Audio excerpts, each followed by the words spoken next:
बिहार में शराबबंदी के अब कहें तो 10 साल पूरे होने वाले हैं। लेकिन इन 10 सालों में अगर सवाल किया जाए कि क्या शराबबंदी पूरे तरीके से लागू है, तो आप भी कहेंगे कि नहीं। क्या आपसे ये पूछूं कि शराबबंदी से अर्थव्यवस्था भी बिहार की चरमराई है, तो शायद आप कहेंगे नहीं। लेकिन खैर, यह तो बहस हो नहीं सकती कि किसी राज्य की अर्थव्यवस्था को चलाने के लिए शराबबंदी हटा दी जाए। हम इस बहस में भी नहीं पड़ते। लेकिन सरकार ने बिहार विधान परिषद में जो शराबबंदी को लेकर आंकड़े दिए हैं, वो बड़े चौंकाने वाले हैं। ये आंकड़े बताते हैं और सरकार ने खुद बिहार विधान परिषद में यह माना है कि बिहार में नशे का सेवन बढ़ा। अगर शराबबंदी है तो फिर नशे का सेवन कैसे बढ़ रहा है? इतना ही नहीं, 10 लाख मामले दर्ज किए गए हैं पिछले 9 सालों में। बिहार में जब सवाल पूछा गया बिहार विधान परिषद के अंदर, तो ग्रामीण कार्य मंत्री अशोक चौधरी ने जवाब दिया। एक आंकड़ा उन्होंने पढ़कर बताया, जिसमें उन्होंने बताया कि 2016 से 31 दिसंबर 2025 तक बिहार में 10 लाख मामले शराबबंदी के दर्ज किए गए और उसमें से 16 लाख लोगों को गिरफ्तार किया गया। अब आप सोचिए जरा कि यह आंकड़ा कितना बड़ा है।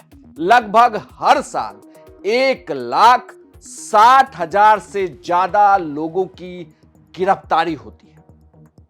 अगर आप इसे दिन में बदल दें तो हर दिन बिहार में सैकड़ों लोगों की शराबबंदी कानून के तहत गिरफ्तारी हो जाती है। यह आंकड़ा ऐसे ही नहीं है। जब बिहार विधान परिषद में यह सवाल उठाया गया कि बिहार में सूखा नशा का सेवन भी बढ़ा है, तो इसे भी ग्रामीण कार्य मंत्री अशोक चौधरी ने माना और पूरा आंकड़ा बताया। सभापति महोदय, जो माननीय सदस्यों ने अपनी चिंता व्यक्त की है, ये आज के समय का मौजूद एकदम सवाल है, प्रश्न है। और ऐसा नहीं है कि सरकार इसके ऊपर संवेदनशील नहीं है।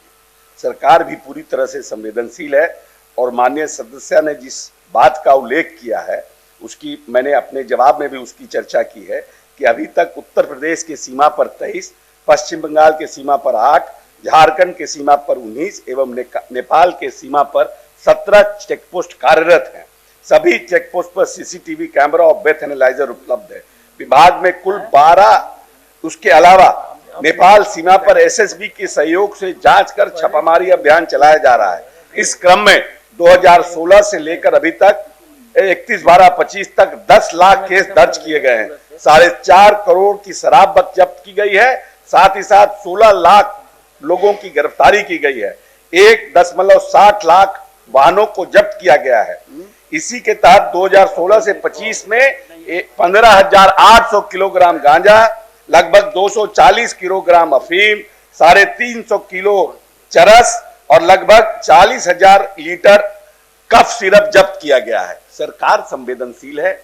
हम लोग भविष्य में भी जो इन बातों की चर्चा माननीय सदस्यों ने किया है, उस पर हम लोग और सघन काम शुरू करेंगे कि हमारा समाज के साथ साथ हमारी पुलिस व्यवस्था और केंद्र और बिहार सरकार दोनों मिलकर के ड्रग्स के खिलाफ एक मजबूत अभियान बिहार में चलाएंगे। अशोक चौधरी भले ही आंकड़े के जरिए ये बता रहे हो कि बिहार सरकार पूरी तरह से शराबबंदी को लागू करने के लिए प्रतिबद्ध है, यानी कि वह लगी हुई है कि शराबबंदी कानून पूरे तरीके से बिहार में लागू हो जाए। लेकिन वहीं दूसरी ओर आप खुद यह देखेंगे कि बिहार के किसी भी जिले में, किसी भी गांव में शराब का मिलना बहुत आम है।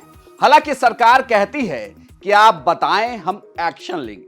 सरकार ने शराबबंदी कानून में कुछ रियायत भी दी है, लेकिन इसके बावजूद बिहार में शराब के खेप हर दिन पकड़े जाते हैं। सरकार विधान परिषद में भले ही जो आंकड़े बता रही हो, इससे कहीं ज्यादा मामला शराबबंदी का बिहार में है। शराबबंदी को पूरी तरीके से लागू करने के लिए एक पूरा विभाग भी है, जिसका हजारों करोड़ का बजट भी सरकार खर्च करती है। लेकिन इन सब के बावजूद बिहार में पूरे तरीके से शराबबंदी कानून को सरकार लागू नहीं कर पाई। इतना ही नहीं, पिछले कई सालों में सूखा नशा भी बिहार में बढ़ा है। इसके भी अपने आंकड़े हैं। लेकिन क्या आपको लगता है कि बिहार में शराबबंदी कानून को हटा देनी चाहिए? आप अपनी राय हमें कमेंट बॉक्स में लिखकर बताएं और बिहार की तमाम खबरों के लिए आप देखते रहिए सिर्फ बिहार तक।